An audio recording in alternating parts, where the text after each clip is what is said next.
জয় যিশু। যিশু নামে সবাইকে চ্যানেলে স্বাগত জানাই। প্রভু যিশুর প্রেম, শান্তি, আনন্দ সবার জীবনে বর্তুক এই কামনা করি। তো আজকে ঈশ্বর আমাকে উপস্থিত করেছেন, এই সুন্দর সময়, সুন্দর মুহূর্ত দিয়েছেন। তো আরেকটি বার এসেছি আপনাদের সামনে সপ্রকাশ্যে।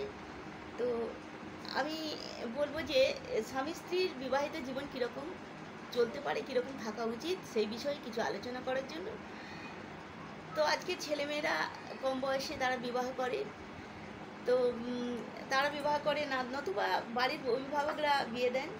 তো সামান্য কারণে বিয়ে ভেঙে যায়, তারা ব্যভিচারে লিপ্ত হয়, পাপে লিপ্ত হয়। তাই সেই বিষয়ে বাইবেল কি বলে একটু পড়ে নিই। তো 1 করিন্থীয় 10:17, আর বিবাহিত লোকেদিগকে এই আজ্ঞা দিতেছি, আমি দিতেছি তাহা নয়, কিন্তু প্রভুই দিতেছেন, স্ত্রী স্বামীর নিকট হইতে চলিয়া না যাউক, যদি চলিয়া যায় তবে সে অবিবাহিতা থাকুক, কিংবা স্বামীর সহিত সম্মিলিত হোক, আর স্বামী ও স্ত্রীকে পরিত্যাগ না করুক। কিন্তু আর সকলে আমি বলি, প্রভু নয়। যদি কোনো ভ্রাতার অবিশ্বাসিনী স্ত্রী থাকে, আর সেই নারী তাহার সহিত বাস করিতে সম্মতা হয়, তবে সে তাহাকে পরিত্যাগ না করুক। আবার যে স্ত্রীর অবিশ্বাসী স্বামী আছে, আর সেই ব্যক্তি তাহার সহিত বাস করিতে সম্মত হয়, তবে সে স্বামীকে পরিত্যাগ না করুক, কেননা অবিশ্বাসী স্বামী সেই স্ত্রীতে পবিত্রকৃত হইয়াছে, এবং অবিশ্বাসিনী স্ত্রী সেই ভ্রাতাতে পবিত্রকৃতা হইয়াছে। তাহা না হইলে তোমাদের সন্তানগণ অশুচি হইত, কিন্তু বাস্তবিক তাহারা পবিত্র। তথাপি অবিশ্বাসিনী যদি চলিয়া যাউক, এমন স্থলে সেই ভ্রাতা কি সেই ভগিনীর দাসত্বে বদ্ধ নহে? কিন্তু ঈশ্বর আমাদিগকে শান্তিতেই আহ্বান করিয়াছেন। কারণ হে নারী, তুমি কি করিয়া জানো যে তুমি তোমার স্বামীকে পরিত্রাণ করিবে কি না? অথবা হে স্বামী, তুমি কি করিয়া জানো যে তুমি তোমার স্ত্রীকে পরিত্রাণ করিবে কি না? কেবল প্রভু তাহাকে যেমন অংশ দিয়াছেন,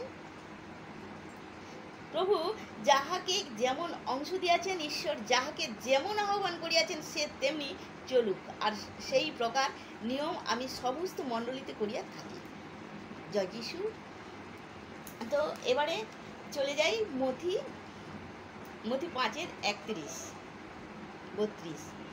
আর উক্ত হইয়াছিল, যে কেহ আপন স্ত্রীকে পরিত্যাগ করে, সে তাহাকে ত্যাগপত্র দিউন। কিন্তু আমি তোমাদিগকে বলিতেছি, যে কেহ ব্যভিচার ভিন্ন অন্য কারণে আপন স্ত্রীকে পরিত্যাগ করে, সে তাহাকে ব্যভিচারিণী করে, এবং যে ব্যক্তি সেই পরিত্যক্তা স্ত্রীকে বিবাহ করে, সে ব্যভিচার করে।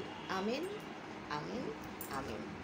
তো বন্ধুরা, আজকের সমাজে সেই বাবা মা হোক আর সন্তানেরা হোক, সামান্য কারণেই স্বামী স্ত্রীর বন্ধনকে ভেঙে ফেলে, বিবাহকে ভেঙে ফেলে। বন্ধুরা, আমরা ঈশ্বরের পথে থাকি, আমরা সমস্ত খ্রিস্ট ভাই বোনেরা যদি সামান্য কোনো কারণে এই বিবাহ বন্ধনটা যেন না ভাঙে, যেন ঈশ্বরের বিরুদ্ধে কোনো পাপ না করি, কোনো অন্যায় না করি।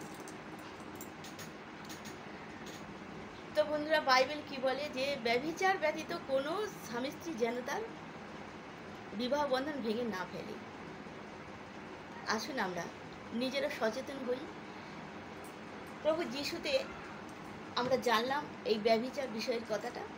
তো নিজেরা সচেতন হই, আমরা প্রভু যিশুতে অন্যকে সচেতন করি, যাতে না বিবাহ বন্ধন ভেঙে ফেলি, যাতে না আমরা পাপ করি। জয় যিশু। আবার দেখা হবে। সবাই ভালো থাকবেন, সুস্থ থাকবেন।